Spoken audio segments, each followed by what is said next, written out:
Hey, everybody. Thanks for joining us tonight. And tonight we have a special guest. It's Tanya Mazarowski of Travel Pro Consulting. And she's going to talk to us about getting back out there and traveling during the pandemic. So take it away, Tanya. And thank you so much for being here. And we also have a guest tonight, Vonda. Vonda is ready to get in on the travel excursions. So she's one of our coaches. Please check her out. And go ahead, Tanya, take it away. Sure. Well, I know we are recording this and posting this. So if anyone sees this and has questions, feel free to post them in the chat related to the questions, the comment section, or feel free to reach out to me directly, and I'm happy to answer any questions. So, absolutely, I'm so excited to be chatting with everyone about about what travel is going to look like in 2021 and this return to travel outlook. And the first thing I'm going to say. Is I feel very strongly that people should travel to their own level of comfort. So that's very much deeply personal decisions. So maybe the kinds of adventure travel that I like to do is not something you like to do. And maybe there's some reasons where you're not comfortable traveling during a pandemic or not traveling a certain way, but somebody else is. That's perfectly okay. There are options for everyone out there, and we can talk about that because I think after a year of this, we're all ready to see something beyond our four walls. So I will go ahead and start talking a little bit about what we're going to discuss tonight. So we're going to talk about kind of just a quick introduction of who am I, why am I talking to you about this, some purpose about kind of what we're doing, and then we're going to talk about CDC guidance, air travel, hotels and resorts, cruising, ocean and river, rail travel in the U.S., which is something people are like, and then some popular destinations and what's going on there. Now, things are changing daily in our industry, so it's very important to make sure that you're connected with a professional. And again, I'm happy to be that professional because you want to know what the latest guidance is to travel to a destination that you're interested in, and things are changing fast. There's good and bad with that, right? But it's good to have someone in your corner and someone on your side who's keeping an eye on that for you. So we'll talk more about that as we go on here. So who are we? This is my family. My husband and I own a cruise planners franchise. We call ourselves Travel Pro Consulting. And my husband is a retired veteran. He's retired out of the Air Force after 24 years in the military. He was actually a Marine first and then retired out of the Air Force. And I come from the tech industry. So these are my two sons. They are right now they're 18 and 15, but this is a couple years ago when we all went to Paris. And they certainly get in on the act too, and they love to travel. So I am a big believer in family travel, and travel is for everyone. We do have certifications in special needs travel. And that could be anything from mobility challenged folks to folks with autism and other special needs and other considerations that they might need to have, whether it's food allergies or hearing loss or any, you name it. We can make that happen because I really do believe that travel's for everybody. Cruise Planners is our franchise. This is a company based down in Florida. They sell a lot more than just cruises, but our founders of the franchise company came from cruise lines. So we have a very special connection with cruise lines, as well as lots of land vendors, and we do a lot of work with them. But they're a wonderful franchise. They're very high tech, so we use a lot of their tech tools in the back office. So while we operate, certainly you'll see the Cruise Planners logo on some of the stuff that we share here. And the purpose of this presentation is to talk to folks about travel now. What does it look like in the pandemic? And maybe, I can kind of peer into my crystal ball a little bit and give you some ideas of what things are going to look like as we move into the summer months. So today, we have current CDC and White House guidance related to travel to the United States. Now, what does it matter? We're all already in the United States. Well, it matters if you want to go abroad and you want to come home. I just returned last night from Costa Rica, which was absolutely beautiful, and I'll talk a little bit about that as we go through. But really, as of January 26th, this is the guidance for anyone looking to come into the United States of America. A negative COVID test is required 72 hours prior to travel for all U.S. passengers over 2 years of age. But there are multiple types of tests that are accepted. So an antigen test can work, a PCR test can work. They just need to see a negative result within 72 hours prior to departing to the United States. So when I was in Costa Rica, I went to a clinic in a town called Playa Coco, and it took 15 minutes. I got an antigen test, a little swipe up the nose, and out I went. If you're on our if you follow me on Facebook, you'll see a lovely video of that experience. But I think it's important to demystify that to folks, and I'll talk a little bit about these tests and how different places are making this test a lot easier to get, and that's kind of important. So. And we'll talk about what happens if you test positive while you're out, because that would be an interesting experience. Masks, as everybody well knows, masks are mandated for all public transportation. So planes, airports, trains, intercity bus services, public maritime vessels, including ferries, and all public transportation, which would be a taxi, an Uber, all that, your mask is required. That's federal law.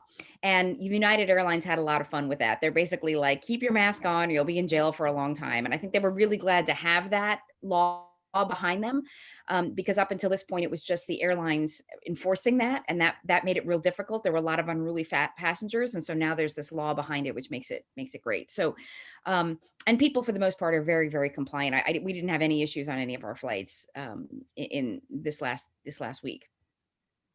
Now, there is not currently a federal isolation or quarantine requirement, but it is recommended. And some states have this requirement. New York, New Jersey, Connecticut, that tri-state area, Vermont certainly has a requirement to quarantine when you enter in the state. And this is kind of a holdover from when we didn't have a national program. This is when we had like 50 different programs. And so states made their decisions. And as a result, the states that were quarantining had a lot of lower cases. Like Vermont was really, really strict, and they have very, very low community spread. Now, what the new administration has said is that vaccinated persons need not quarantine. So if you are fully vaccinated and past the 2-week safety period after your vaccine, you do not need to quarantine no matter where you live in the United States. So that's good to know. As our vaccinations kick up, this is going to be a real boon to travel, because some people don't want to come home and spend 2 weeks home, or even 10 days home after traveling. Now in Virginia, for those of us who are Virginians, we do not have to quarantine at all. Our governor never put in a quarantine order for our state. And his reasoning for that is because we border 5 different states here in Virginia. And so we do not, he just found that was impossible if there was interstate travel and people needed to quarantine. So we don't do that here. And we do have 2 major airports in Virginia, here in the DC metro area. So again, we get a lot of travelers in, and no quarantine is required.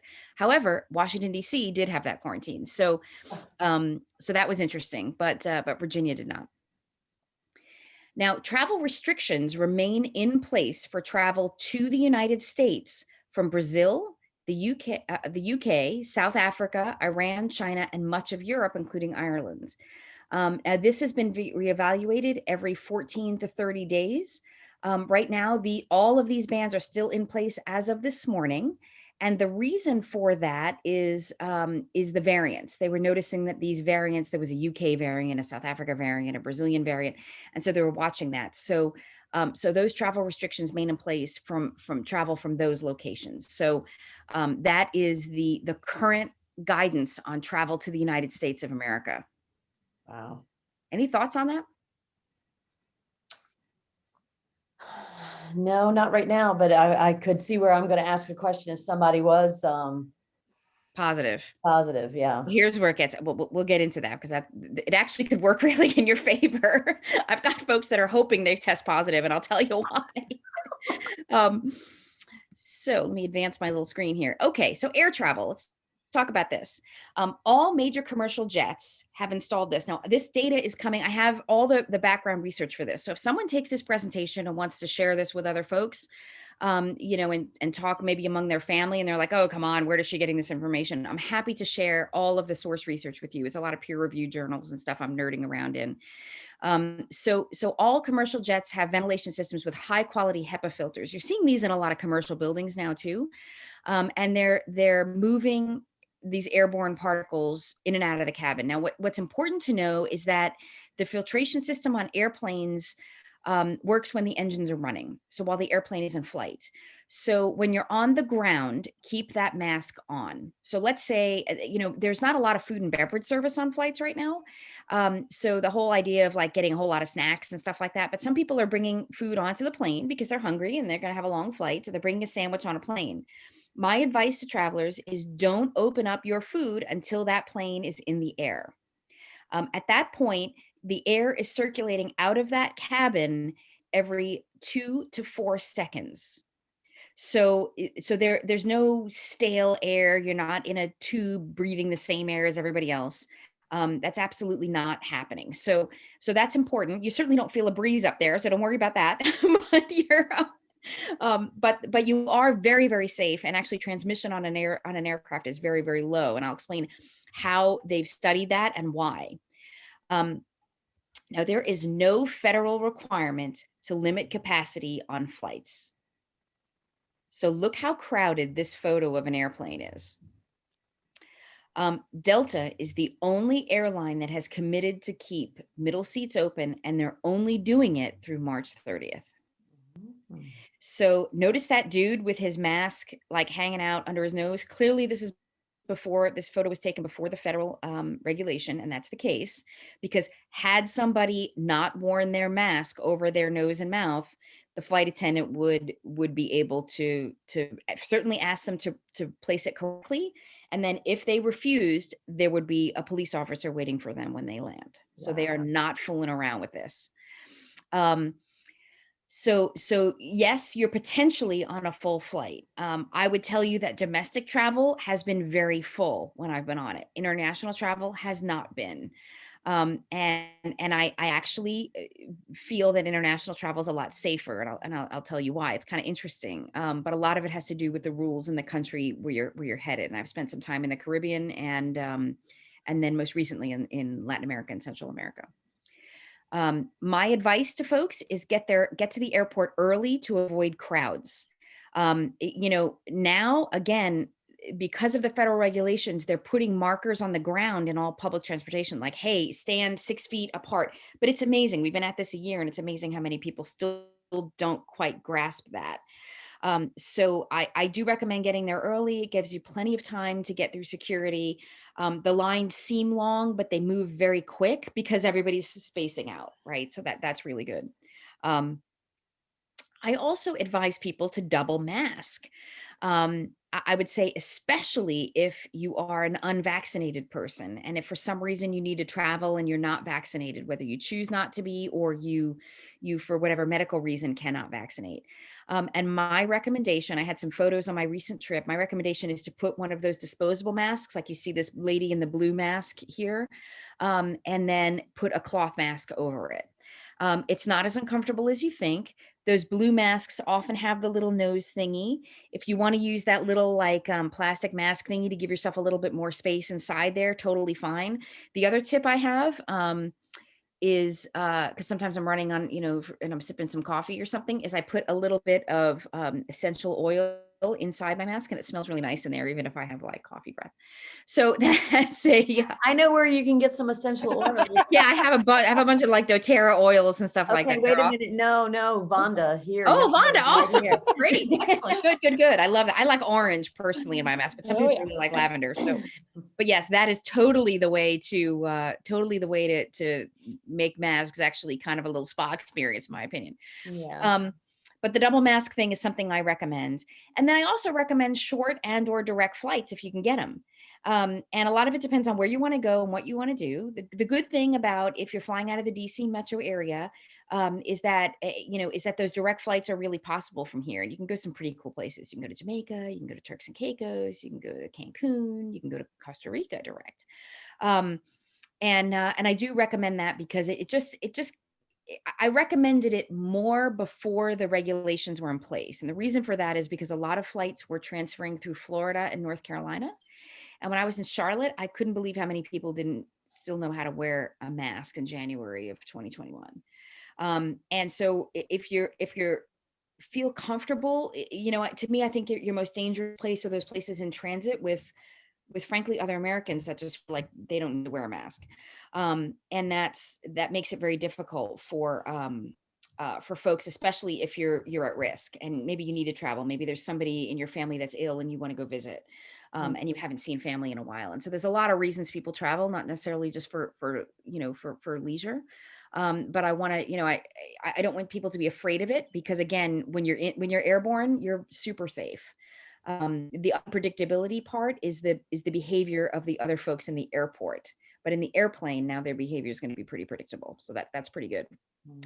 And then my other advice, my husband always says, well, just skip the bathroom, like just skip the loo altogether. Well, that's not possible for me. I've had 2 children. Like, no, like I have to use the restroom if I'm traveling. So my advice is wear your mask in there. And this is coming from research that was done on the evacuation flights. So people were, and repatriation flights. So when Americans were first being asked to return to the United States at the beginning of the pandemic, they were flying home and they were flying home like they actually researched this on the flights home from Asia. So there were people that were asymptomatic that later tested positive, and nobody knew. We didn't have an accurate test for COVID. We didn't know what happened. We just knew all Americans had to get home. And so there were multiple flights coming home from Korea and Japan. And on those flights, they found that the people who were asymptomatic carriers, even though they were all masked on that flight, and they were masked the entire time home, even if you were sitting next to an asymptomatic person, it did not mean you were going to get it. Where the transmission factor was the bathroom. Oh, gross. And of course, now we know a year later that COVID is aerosolized. So it's in water droplets, and the bathroom is your water room on a plane. And actually, it's a water room on land too, right? So if people did not take their masks off in the bathroom, you get into the bathroom and you think you're private, you're in a space, and you take that mask off, but there's tiny little droplets of air from whoever was in there before you. And so that's where they found the transmissions points were. It wasn't the people seated near you. It was the people whom you followed or followed you into the restroom. So that's why my feeling is wear a mask in the restroom. It's, certainly wash your hands, do whatever you have to do in there. Obviously don't drink the water, never drink the water. When you flush, make sure the cover's down, that kind of thing, to try to keep the aerosol level low in there. And frankly, after reading this research, I've now decided that I'm going to always have a mask in my purse, even when we're long past wearing masks, and I'm going to wear it there, and I'm going to wear it whenever there's that like aggressive flushing robot toilet in public restrooms, because that's always a big hot mess in those stalls too. So I am now deciding that masking up in any public restroom is probably a wise idea. And we probably should have been doing that all along. So, but anyway, there is really good research on that. If you Google Scholar, look at COVID transmission on airplanes, and you're going to come across this. It's pretty interesting stuff, how they discovered that. And that's why there's less of a concern to limit capacity on flights. And this can be done very, very, flying can be done very, very safely. Okay. So now here's the part, that folks are pretty interested in, because they're very curious about these all-inclusive resorts. And that's a part of our business that has really taken off, I would say these last 3 months. And a big reason for that is because of how these resorts are operating. So most hotels are open, even here in the Washington area. Finally, the Gaylord hotels are opening, and the one right at the National Harbor one is opening up, I think, this week. And they are open with increased cleaning protocols and reduced capacity, and that's good to know. I strongly recommend these kinds of resorts, for a couple of reasons. Number one, I know a lot of folks locally. Some folks want to go and they want to stay at like the Residence Inn or the Hampton Inn. And I know several people locally that were diagnosed with COVID, and they had no place to stay at home with their family. And in order to separate, they went to a Residence Inn. And so Residence Inns and these business hotels, these commuter hotels, during the peak of the pandemic became quarantine locations for people. Oh, wow. Now they know that, they're well aware of that, and there have been incredible cleaning capabilities that those hotels have done to make sure that they're ready to return to business. But know that, keep that in the back of your mind, because a lot of folks are saying, well, I'm just going to drive to Florida and we'll just spend the night in a Hampton Inn in Charleston. Let's make sure you know where you're staying. And my also recommendation is stay in a hotel with a major brand. So Hampton Inn is owned by Hilton. That's fine, because they have very strict cleaning protocols. Every single hotel brand has come out with that. I was recently at the Omni Homestead, and Omni has their clean, protocols. And there are some wonderful resorts within driving distance of wherever anyone is. And we can talk about what those protocols are, wherever it is that you choose to go, if you do choose to drive. Now, vacation rentals, a lot of people are like, oh, I'm just going to rent a cabin, or I'm going to rent a house, or I'll Airbnb it. It's up to the owner how well that's going to go. So I've heard good and bad about that. Some people say, oh, it's been so fantastic, they did such a great job. And some people are like, I walked in there and I don't think the place has ever seen a can of Lysol. And I didn't even want to stay there. Well, now now you're fighting it out with Airbnb. So again, we obviously don't do a whole lot of work with Airbnb.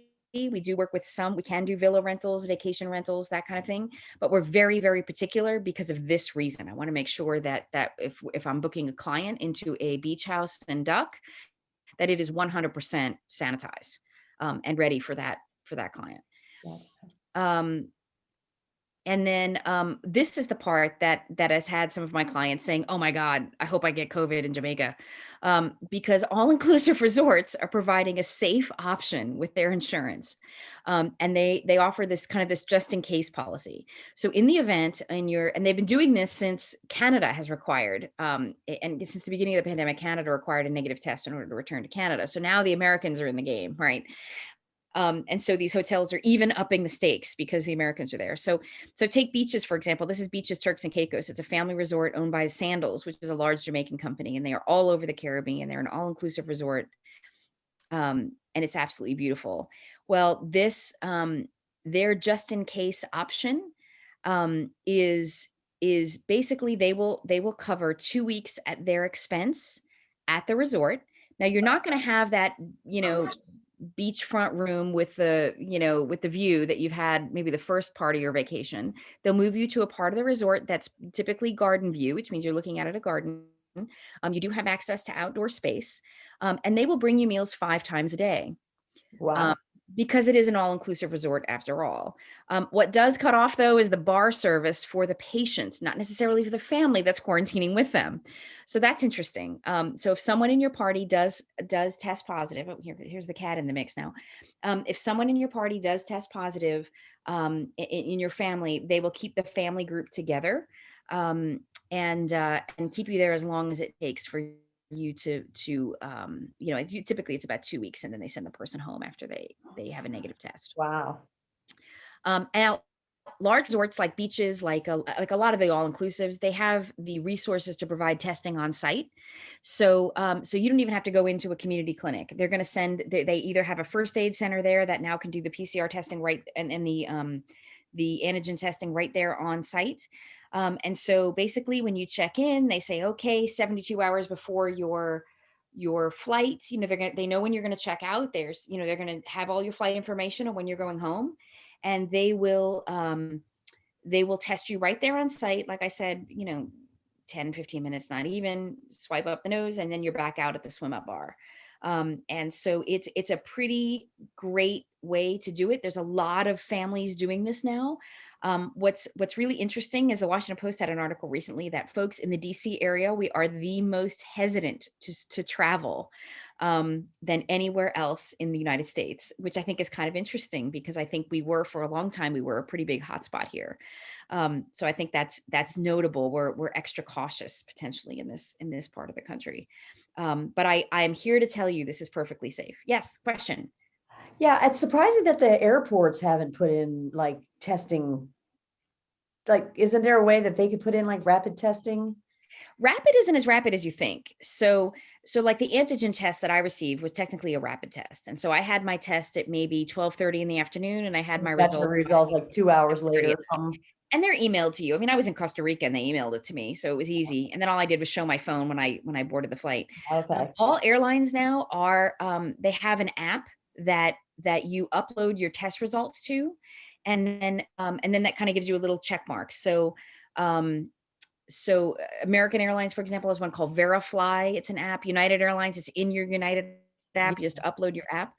So when we book your flights, we're gonna tell you all about that too and how that's done, because I think that's important. And it's important to have, if you don't have a printout, just the little email that you get from the clinic is perfectly fine.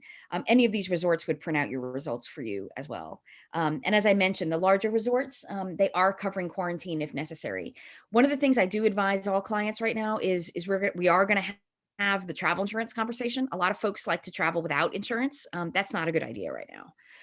And just in case you need to change your flights or anything happens like that, you don't want to get hit with that. And most airlines now, they're covering all change fees, they're waiving all that, but still it's better safe than sorry. Better to have it and not need it than need it and not have it. Mhm. That's definitely the way to go. Looks like we've got someone else on here. We got Kimberly on. Hey, I think she's muted. she's muted. So Hi, I'm Kimberly. she must be We can keep on going. keeping on. Okay, perfect. Okay, let's talk about cruising. There is nothing in the water right now that you can get on, nothing big anyway. Cruise lines have suspended all US departures through May 30th. This will Wow. be over a year of no sailing. This beautiful ship on here is the Celebrity Apex. It is brand new. It has never had a passenger on it. Celebrity took possession of her in France. She was built in France, and she is absolutely gorgeous. She will be based in Fort Lauderdale, as a matter of fact, but Great. not yet. Not yet. Say, where are they all being stored? All over. In fact, Norwegian is. There were at least 3 Norwegian ships that were docked in Norfolk, Virginia, and we are not a cruise port yet, but we have a deep water port, and so we had 3 Norwegian cruise ships docked in Norfolk, Virginia. There's some beautiful photos out there. If you look for NCL Norfolk, you'll see them, and it's kind of interesting because Governor Northam cut a deal with Carnival Cruise Lines. They are going to invest quite a bit and build a port in Norfolk now, because the idea of having a bunch of East Coast ports could be really great for some of these ships. This idea that everybody is going to, get on and off in Florida was really the main part of that. And of course, when all the ships got called back to their home ports, which was Florida, there's only so many slips in Florida. So there's Right. going to be some value in that. And as ships open up more, there's going to be more, like some Royal Caribbean ships are going to depart out of Cozumel. There's some that may depart out of Falmouth, Jamaica. So there's going to be some interesting changes in itineraries, I think, as we begin cruising again this year. So now the important thing to know is that itineraries touching a U.S. port that are longer than 7 nights are canceled through the fall of 2021. So that that was number one. So if you had that long around the world cruise and you were going to be starting out in one coast and ending at the other one, no, you're not. Those cruises have all been canceled in 2021. That sometimes there are 10 and 14-day Panama Canal cruises that start on the West Coast and go to the East Coast, or go to the East Coast to the West Coast. Those are not happening in 2021. Now, Saga Cruise Lines, which most Americans haven't heard of, but they're actually a 55 and up cruise line based out of the UK. And they're lovely ships. Saga ships are beautiful, but they were the first to enact a vaccine requirement. So everybody in the industry, and I'm a member of the Cruise Lines Industry Association, is one of the travel associations that we belong to. And everybody went, how are they going to get away with that? Well, they did just fine. Their decision was, hey, we're gonna get back in the water this summer, but you must be vaccinated. And if you're not vaccinated, we will give you a full refund. And that's to protect the crew, who will also be fully vaccinated, and all the passengers on board. The cruise lines are realizing that they don't want to take responsibility for someone else's health. Yeah. And I think it's an interesting idea. It's similar to the idea of a heavily pregnant woman being unable to fly because the airline's not going to take responsibility for her going into labor in the air. So, I think after 34 weeks or something, you can't get on an airplane. And that's similar idea here, which is like if you're not vaccinated, you're not going. Now, there's a couple of other things we'll talk about in that. American Queen is made a similar policy, and they are those steamboats that go down the Mississippi River. They're beautiful, very luxurious. You kind of feel like Mark Twain's going to be sitting in an easy chair, talking to you. They're beautiful. But now both of these cruise lines, I should point out, cater to an older crowd. While American Queen does not have an age limit, you do have to be over 18 to get on an American Queen ship. They don't allow children. And Saga Cruise Lines, as I mentioned, is typically 55 and up. So they're catering to a very specific market that we don't. I don't believe this would be a requirement for a family cruise line, but to be continued there. We'll find out more about that. And then the CDC has a framework for conditional sailing. It's an order, and all of these ships have to run test cruises. They have to be run with people who are not cruise line employees. And so I think every travel agent is lining up to try to get a free test cruise on some of these ships and test out their protocols. Some of the things that I've seen some cruise lines do some pretty cool stuff already. If anyone's ever sailed on Princess and you've ever been on the Princess Medallion class ships, they're almost like a Disney Magic Band, if you know what that is, right? It's kind of a little GPS tracker, and it unlocks your door and it tells you where the bartender to find you on deck for a drink and that kind of thing. Well, that type of technology is really coming across all fleets at this point, and it's something where they're going to manage crowd control that way. So even if it was, hey, I just want to go dine at any point, anytime I want, they are going to tell you, hey, here's where there's seats available. And so there's going to be this app related thing on celebrity ships, like this is the Apex here. But the sister ship, the Edge, is just like this. They have giant smart boards, and it shows you like where, they're going to use that technology very, very wisely to show you where to avoid pinch points on a ship, where people might be gathering. They're going to be managing their shows, right? They're going to be managing a lot of the activities, so they don't have these, these large gatherings of people. And certainly embarkation and disembarkation procedures are going to change. So you'll have a time that you show up to the port and board, and you'll have that window, and then somebody else will have another window. It's not going to be this whole group of people in the terminal waiting to get on. Sort of like how an airline does it in a way. And the airlines are very organized right now in how they board and how they really keep social distancing out. They're boarding by rows, which is not the fastest way to load a plane. But it is a good way to make sure that they load the back to the front, so nobody's sharing a lot of air, walking past each other, touching each other's stuff, that kind of thing. And you're going to see very similar boarding procedures on cruises, and when somebody can even come to the terminal. Wow. Yeah, it's pretty interesting stuff. They've invested a lot of money in being able to do this, and I think that's going to be it's going to be interesting to see how they pull in. Yeah. One key thing about ocean cruising I do want to point out is that right now, large ocean sailings, my bet is that large ocean sailings in Alaska are not going to go. And the reason for that is an interesting American law that means that every ship that is not registered in the United States has to stop at a foreign port before coming back, before touching the US. So for example, and sometimes maybe folks have been on a cruise where they leave Florida, they go to Key West, maybe they leave Miami, go to Key West, and they have to touch the Bahamas and they go back. And it's really why a lot of cruise lines own land in the Bahamas. You're going to see a lot of use of that Bahama land. Those private islands, so to speak, that the cruise lines have. But in Alaska, nobody has a private island. So folks stop in Canada. So you tend to stop in Victoria or Vancouver, or somewhere in British Columbia.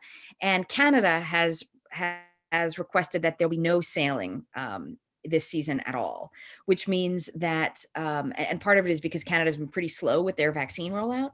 So that really hampers the Alaska cruise season, which is kind of a bummer, because I know that's a real bucket list item for a lot of folks. They want to go to Alaska and see the glaciers. There are small cruise lines that are operating just within Alaskan borders. So if somebody's really interested in that, and you know someone who's like, man, I really wanted to go on an Alaska cruise and it got canceled, have them reach out to us, because there are ways to do it. They're small, more expedition ships, and they go into some real special areas, but they typically go from like Sitka to Anchorage, and they'll go in through all these areas, but they are allowed to do it because they're never leaving. They are US registered and they don't leave Alaskan waters. So that's pretty cool. And also the several large cruise lines own hotels in Alaska. So if folks are really dead set and they really want to go to Alaska this year, it's absolutely great. We can absolutely do that, but we also make it a land trip and a rail trip. And so they can fly into Alaska, and then they can go by rail to some of these gorgeous resorts up there that are actually owned by cruise lines, which is kind of fun. Princess and Holland America are some of the largest hotel owners in Alaska.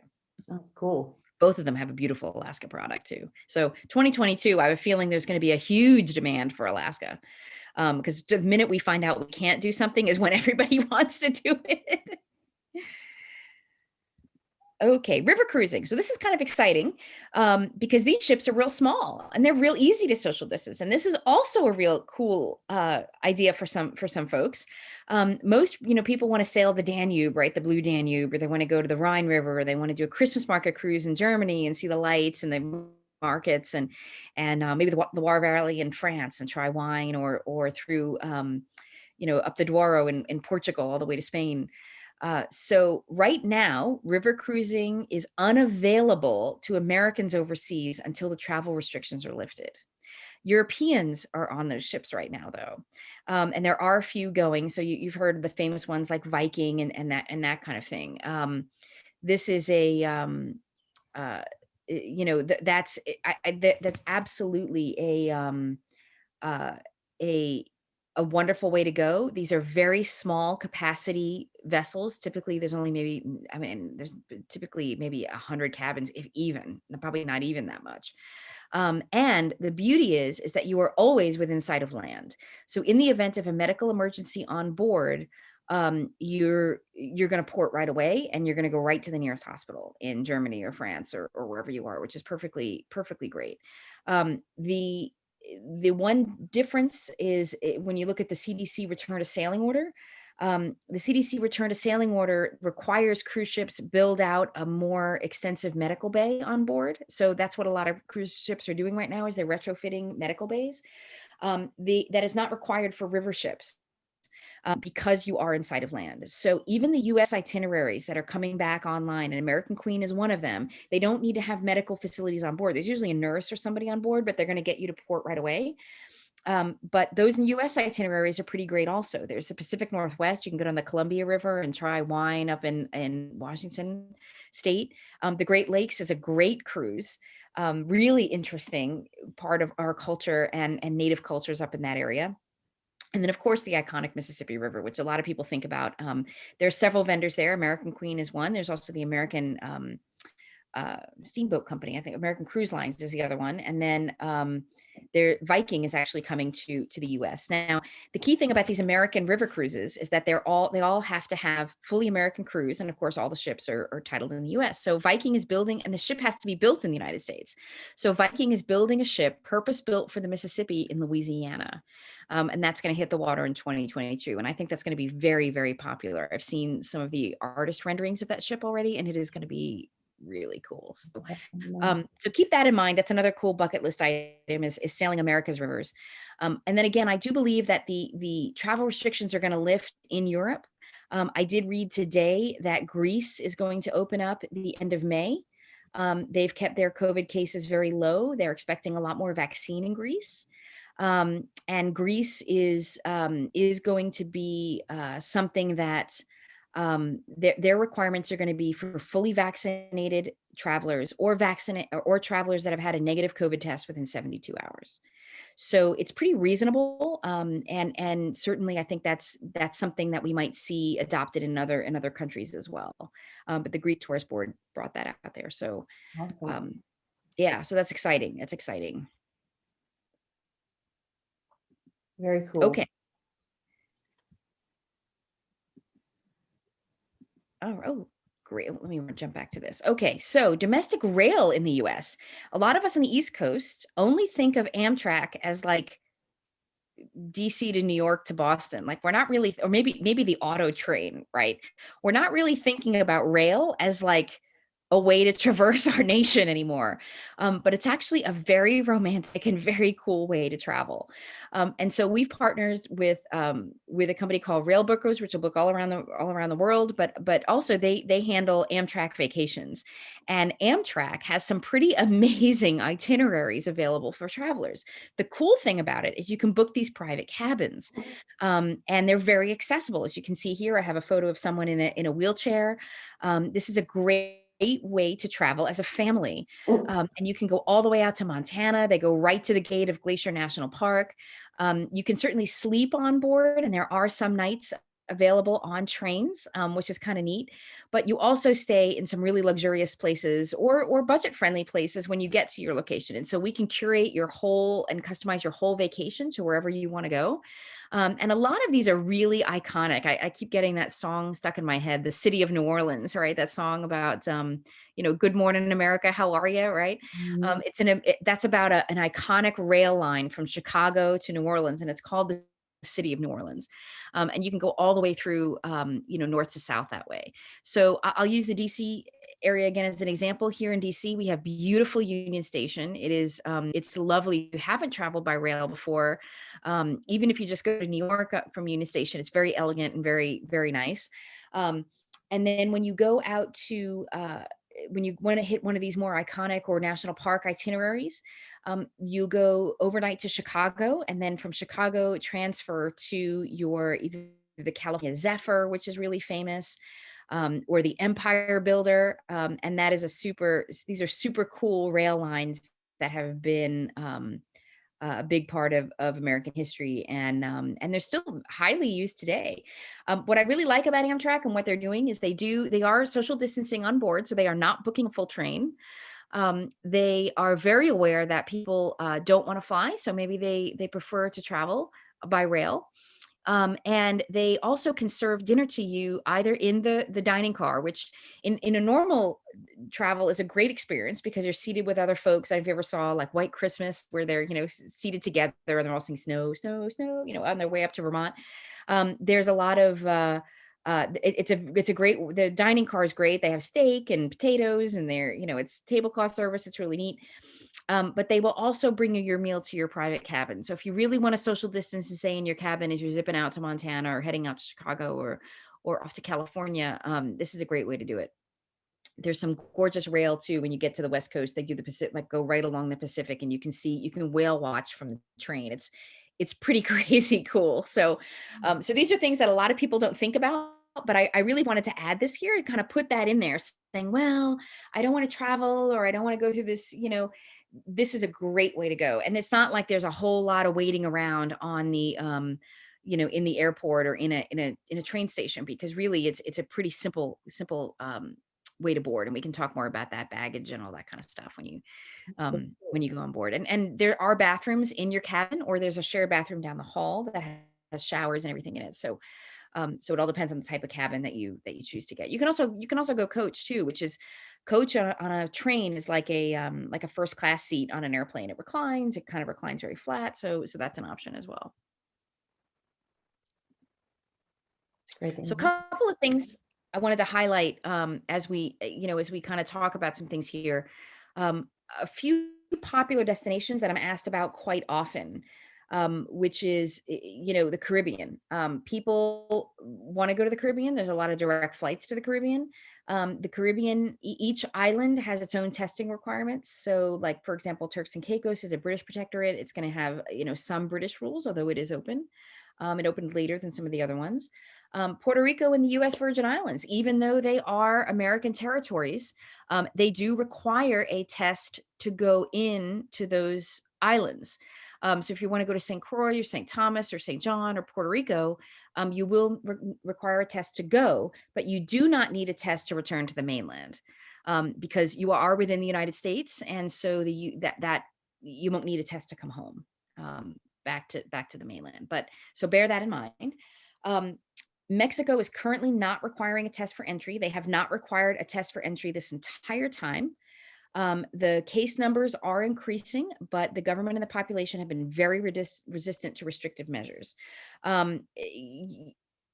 My observation during the pandemic is a lot of folks knowingly went to Mexico, knowing that they were likely positive. And they didn't want to wear masks, and they didn't want to be tested. And so I was a little bit worried about booking folks to Mexico. That said, Mexico has cracked down on the mask requirement thing. They have cracked down. Their vaccinations are going up.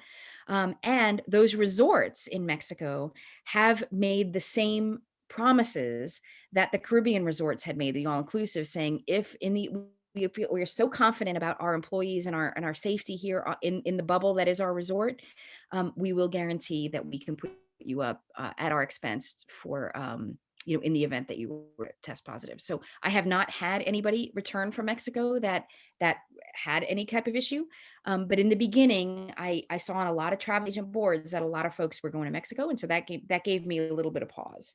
I will be going to Mexico this fall. I'll actually be there for a week in October. And I absolutely can't wait. I think it's going to be great. Mexico is beautiful, and it's a wonderful place. But they did finally get their kind of resort bubble thing down. So I just want to put that in there, not to poo-poo Mexico, just that they didn't want to shut down their travel industry, and that might not have been to their benefit in the beginning. But their beaches are gorgeous, so there is some value to the gorgeous beach, and the food's off the chain. Good. Okay, so Europe, most of Europe is still restricted for Americans on non-essential travel. Now, Turkey is allowing some Americans in, Croatia is allowing some Americans in, but they want tests to come in, but they will allow you to come in as a tourist. There is rumblings of a summer tourist season, as I mentioned. A test is required for the UK and Ireland, and that's typically essential travel. So a lot of students that were studying overseas, they could go back, but they needed a test to go back. The European Union is discussing a vaccine passport, but as you may have seen in the news, their vaccine rollout's a little slow. So it's a little bit of a thing for them to require it for anybody else if they don't have it yet. So that makes it kind of difficult because a lot of it is around Europeans wanting to cross borders.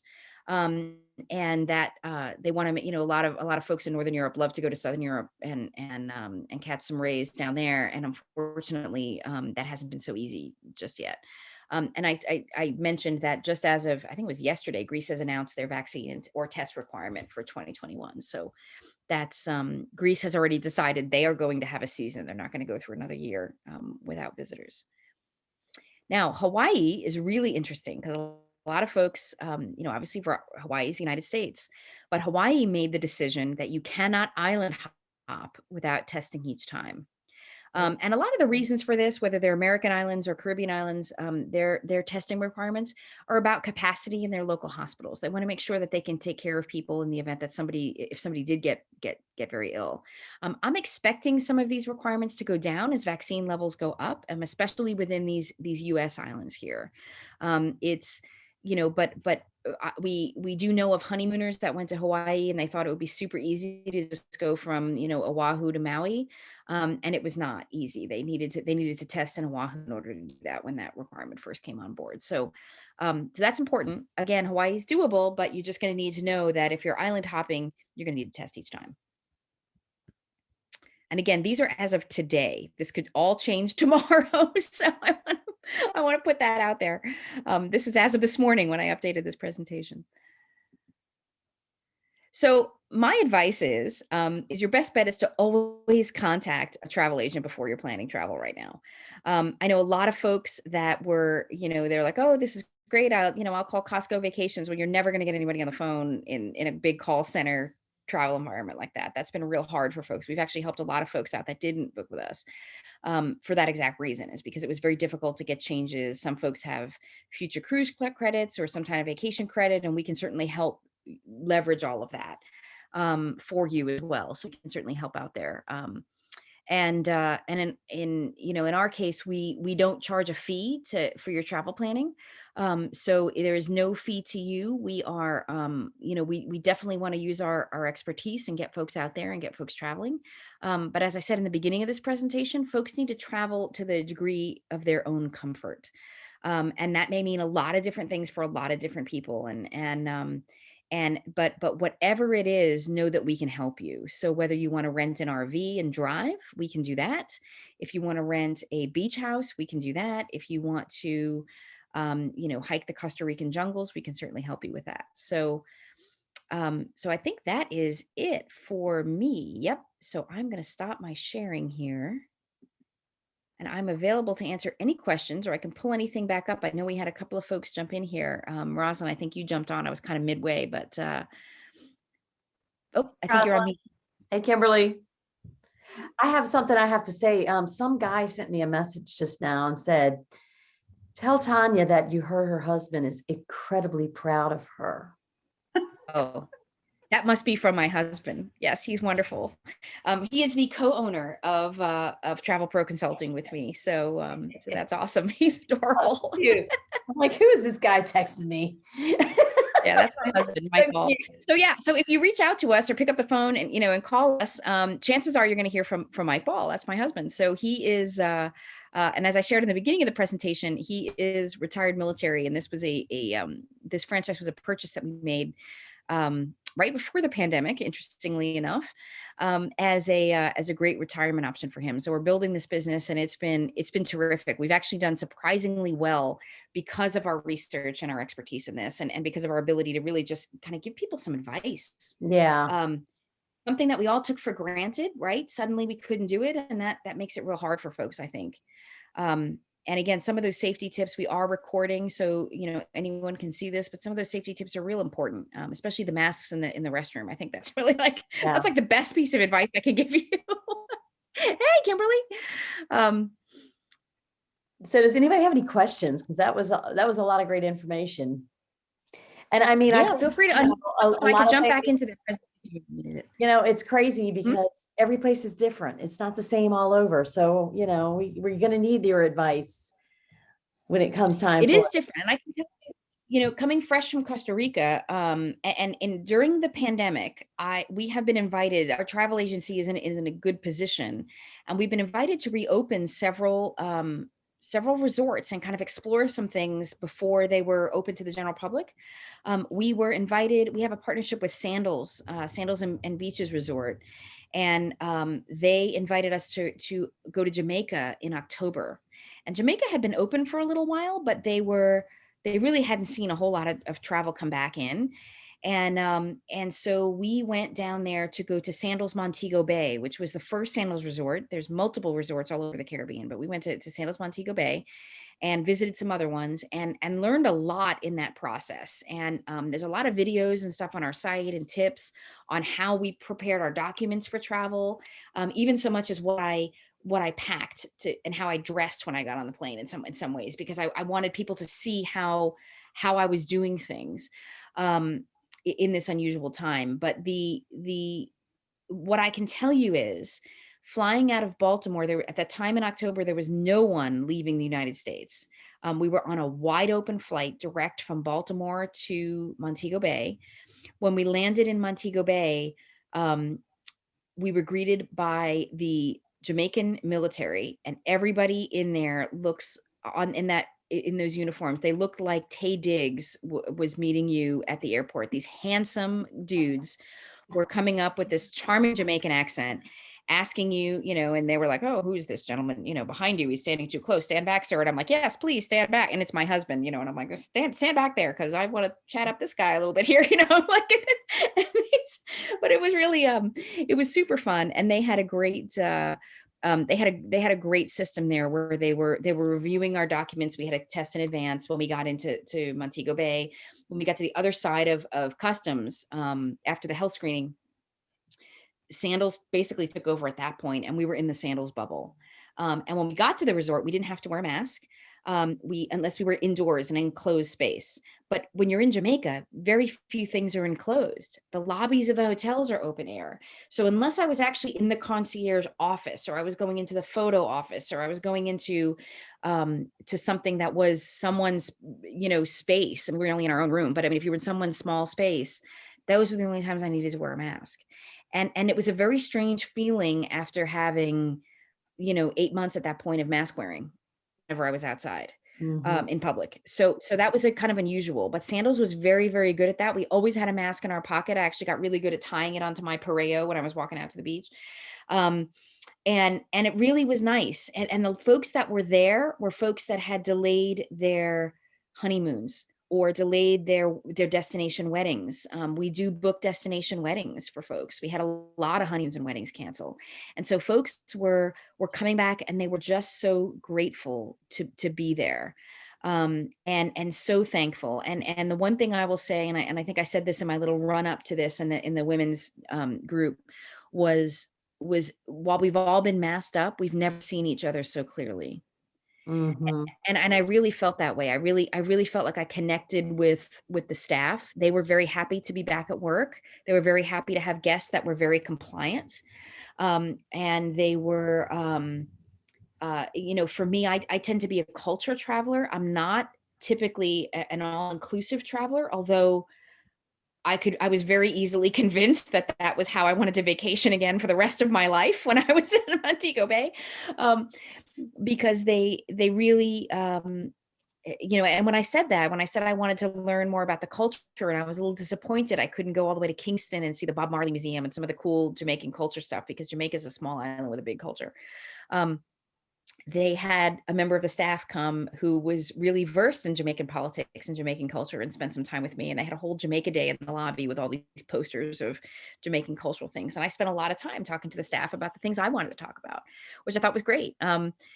Most people want to go to the swim up bar. Right? I want to talk about Bob Marley and Marcus Garvey and like Jamaican history figures. Um, so that was pretty cool. And then we were invited again by the same company to go to Turks and Caicos when they reopened Beaches Resort, which is a phenomenal family resort in Turks. Turks is a British island, and the Turks and Caicos folks must have gotten a lesson from the Jamaican entry folks, because instead of bringing in men in uniform, which certainly took the breath away of all the women that got off the flights to Jamaica, they brought in island women that were then, had all the husbands very compliant when they got off the plane in Turks and Caicos, because all these lovely island, Turks and Caicos women were there telling people to stand back and, use hand sanitizer. And I could say in every country that we've been to, the hand sanitizer thing is like every 6 feet. We don't, even though we see it all in the United States, we don't have nearly enough hand sanitizer stations for anybody who is going to come here from another country, because they're really nuts about that. And in Costa Rica, most recently, Costa Rica does not require a PCR test to arrive to Costa Rica for incoming travel. They used to, and they don't anymore, because they have such low community spread.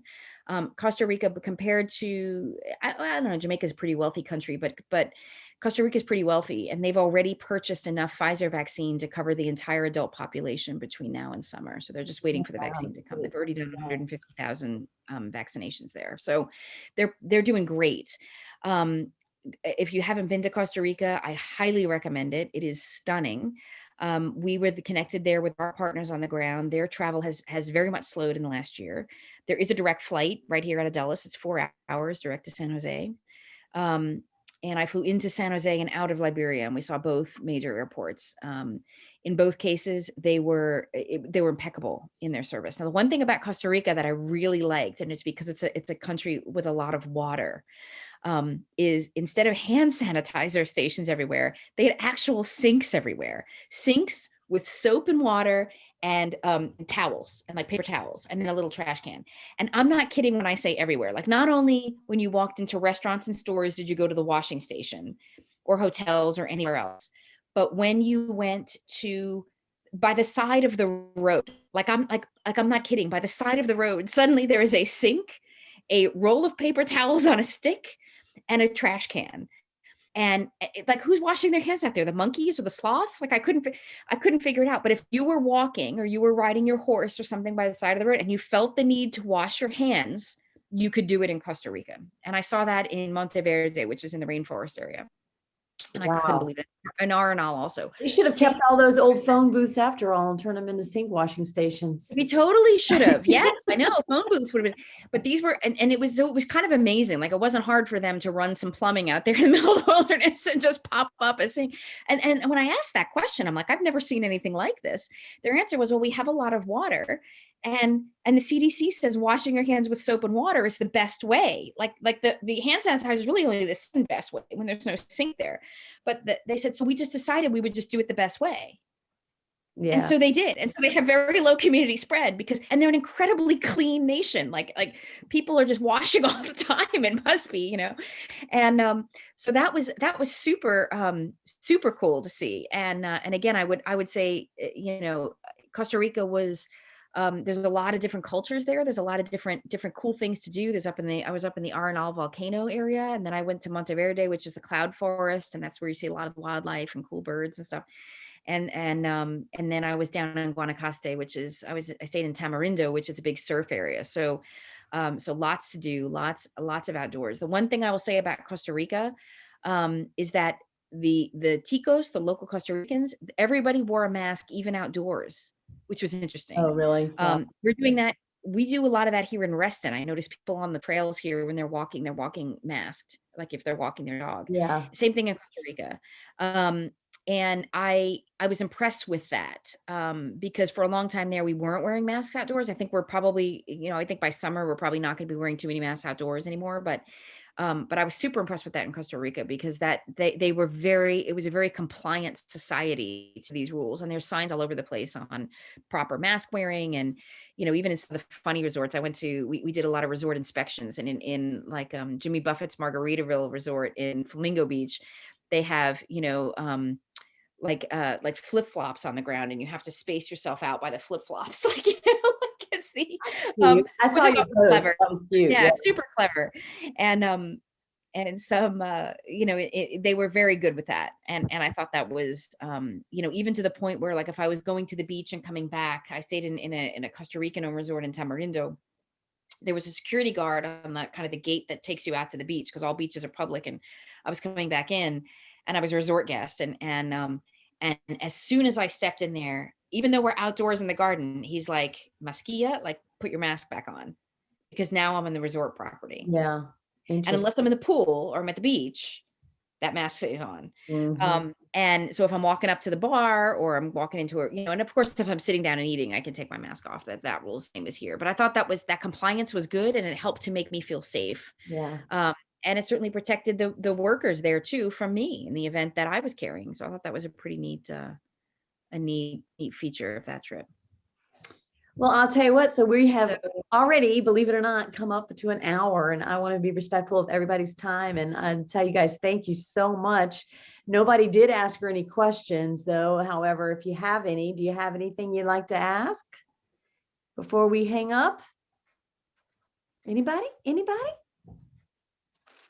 That's surprising. No, we're good. I hope I covered it all. Well, hey, my advice is reach out to me. I'm obviously a member of the Women's Network USA. Drop me a note.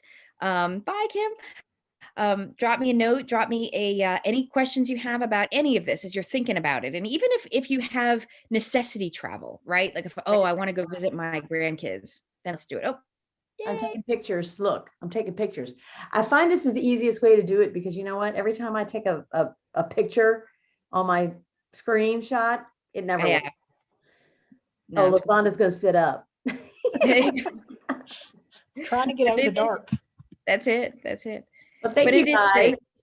So don't hesitate. Ask any questions at all. I'm happy to. And as things change, you know, even if I covered it here, ask it again, because it probably has changed. So. Yep, it probably will. I mean, because you said you did your homework, and it was as of this morning when you as of this morning, yeah. So as of this morning, so that puts us at March 14th.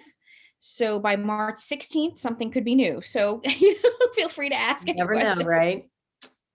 Well, I do appreciate your time very much. Your information was great. Now, good. I'm glad it was useful. I'm very glad it was useful. I'm gonna have to go wake up my husband and tell him, all right, we gotta plan a trip. Okay, so let's do this. It.